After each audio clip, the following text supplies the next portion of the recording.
الشر ولنتركها.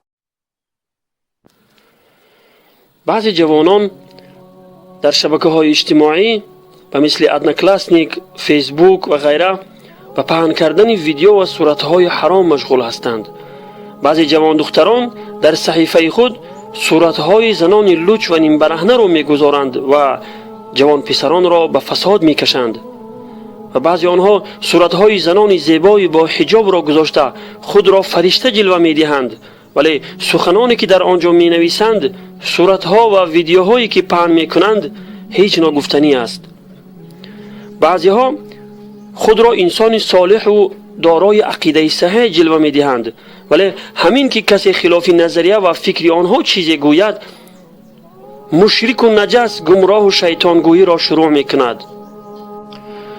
خدا نخواسته اگر با کسی نزاع و جنجال شروع شود، از پس اینترنت چون شیر نعره می‌زنند و چنان سخنان فحش و ناروا می‌گویند که گویا پهلوان شکست ناپذیرند. جوانان عزیز، یک بار از خود سوال کنید که آیا خداوند از این رفتار ما راضی است؟ آیا این رفتار ما را خداوند میپسندد؟ از این رفتار شما تنها شیطان خوشنود می شود. جوان عزیز، آیا میخواهی خداوند تو را دوست داشته باشد؟ آیا میدانی چون خداوند کسی را دوست داشته باشد، جبرئیل امین را فرا میخواند و میفرماید من فلانی را دوست دارم، تو نیز او را دوست بدار. جبرئیل امین او را دوست می‌دارد. سپس در آسمان ندا می‌دهد که خداوند فلان شخص را دوست دارد، شما نیز او را دوست داشته باشید. پس اهل آسمان او را دوست می‌دارند. سپس او در زمین نیز محبوب بندگان خداوند قرار می‌گیرد. به روایت صحیح مسلم. جوان عزیز، اگر خواهی که خداوند تو را دوست دارد، پس این اعمال را انجام بده. یکم، انجام دادن نوافل بعد از فرائض، یعنی هر قدری که میتوانید بغیر از نمازهای فرض، نمازهای نفل را نیز انجام بدهید. دوم، مداومت بر ذکر خدا در همه حال به زبان و قلب و عمل، یعنی همیشه به یاد خداوند باشید و از یاد خداوند هرگز غافل نشوید. سوم، ترجیح دادن آنچه الله میپسندد بر آنچه که نفس تقاضا میکند، یعنی به جای پورا کردن خواهشات نفس آنچه را انجام بده که آن را خداوند دوست دارد. چهارم،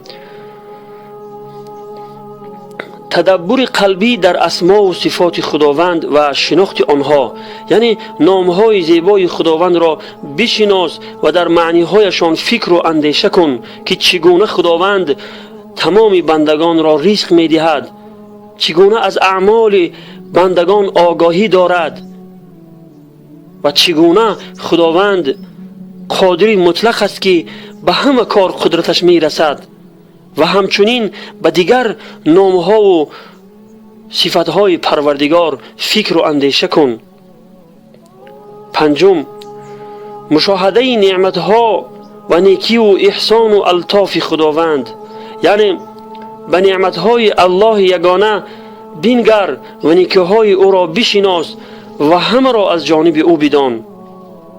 ششم، خلوت کردن با او در نیمه آخر شب و مناجات و تلاوت قرآن عظیم الشأن و حاضر شدن با روح و جان به درگاه او تعالی، یعنی در تنهایی و نیمه شب به راز و نیاز با او مشغول بشو و هر چی میخواهی از او بخواه. هفتم، همنشینی با دوستان صادق و نیکوکار. هشتم، دوری از اسبابی که سبب فاصله و دیوار بین خدا و قلب می شود، یعنی دوری جستن از هر چیزی که سببگار غفلت و دوری از یاد خداوند می شود.